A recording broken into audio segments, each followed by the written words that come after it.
Ito po si Air Baggy Coco Premier Jogger Stroller. Okay? So, good for newborn po ito until 2 years old, up to 20 to 25 kilo, heavy duty. Okay? 3 wheels, and then extension po yung canopy po nito. Okay? So, ito po yung details po niya one by one. So, canopy, ayan. Wala po yung faded, wala pong discoloration. Ang ganda po ng pagkakakolor niya. Ayan. So, peekaboo. Ayan.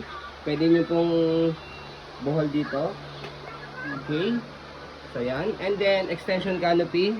So, dito meron po yung zipper. Okay. Para mag-full canopy siya. Okay. So, ito yung extension canopy niya. Kung hindi nyo gagamitin, ganyan lang pag-full. Okay. So, next. Okay. So, sa pad, okay din po siya. Malinis na. Okay. Sanitize nyo na lang po. Para safe na safe kay baby. 5 harness. Wala po yung putol. Ayan. Okay. So, ayan. Okay yung leather. Napakaganda. Which is, leather po siya. Okay. So, dito po yung tatanggal. Okay. Yung panorig press. Ayan. And then, regarding sa footrest, ayan. Ito yung leg rest niya. Ito yung footrest. Okay. So, gulong. Okay na okay yung gulong. Hindi po yan pudput. Kita-kita nyo naman po. Makapal na makapal. Halos, nasa light yung condition kasi may mga spike siya dito sa gilid. Easy to maneuver, negotiable. Ayan. Okay. So, body frame sa left side. Ayan po. Puting-puti po yan. Okay, may kasama naman po ditong lagayan po ng water. Ayan, ang ganda rin. Leather din po siya. Okay, okay na okay yung gulong sa likod, sa left side. Okay. So, ayan. Gulong din sa kabilang side. Okay, malaki din po yung basket niya. Ayan, meron din po itong pocket. Ayan. Okay. So, dito po siya ina-adjust sa kabilang gilid naman. So, yan. Both side ito, kapag ihiga nyo po o semi-reclined, baba nyo lang po yan. D-zipper. Okay. So, ganito po yung color po niya. Hindi po yan faded Okay.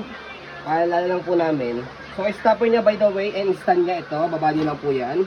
So, yan. Naka-stop na siya. So, pag i-fold nyo po, mamaya, ibababa nyo lang po ito para tumayo po siya. Pag-stand siya. Okay. So, body frame sa kabilang side, okay na okay po. Hindi mo na yung rust. Ayan, okay. So, meron siyang mga rust dito. Ayan, pag inopen to, Di yan. Ito taas. ito. Yeah, yeah, katulad ito, minimal. Okay, kasi which is normal siya kapag laban po siya. Okay, so ayan. Turig Okay, dun price. po yung gulang yan.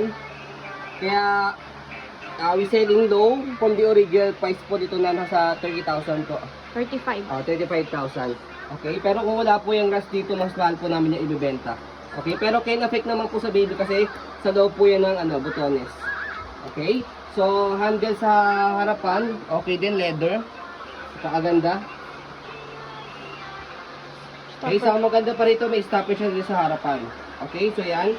Angat ko lang to, mag-stop na siya. Okay, for example, baby biglang tumawid, press nyo lang dito. Okay, so yan. Ganyan po siya kapag nakaiga. Kaya good for your boy. May air trip pa dun sa kalikod. Ayan. So, angat nyo lang po ito. Ayan. Ayan. Kung gusto nyo pagtagalin yun dito. Okay. So, sa pag-fold po sa kanya, may picture po na ihiga nyo po muna. Para mag-compact folding po siya. Ayan. And then, fold nyo lang po yung canopy. So, dito po, press po dito. Left and right, and then pababa. Okay, so after nyan, baba nyo nga po ito. Wow. Ayan, yung kanina. So, yung lock niya ito. Dito. Strap nyo lang dyan. Gawin din sa kabilang side. Ayan. Strap nyo lang din. Sa kabilang, yan sa side lang naman yun. Yan. Ito yung kabila. Depende sa inyo kung gaano karami yung strap gagawin dyan. Kasi marami naman siyang strap na pwedeng gawin lock. Yan. So, So, after nyan, so yung lock kanina, ito sa gilid. Okay? So, medyo madulas lang dito sa tiles namin. Okay? So, yan. Stand nyo lang na ganyan. Yan. Kaya compact mo din po siya. Sige, open. Okay, so pag-open, tanggalin nyo lang po muna ulit yung mga strap. Yan. Okay na yun. Open na yun. Side lang naman na yun. So, gawin lang po siya kadali i-fold sa i-open. Less hassle. Okay, so yan, scroll natin saglit. Okay. Para pakita po din nyo na wala po siyang issue, gagamitin nyo na lang po siya. Okay. So, yun po, maraming salamat po.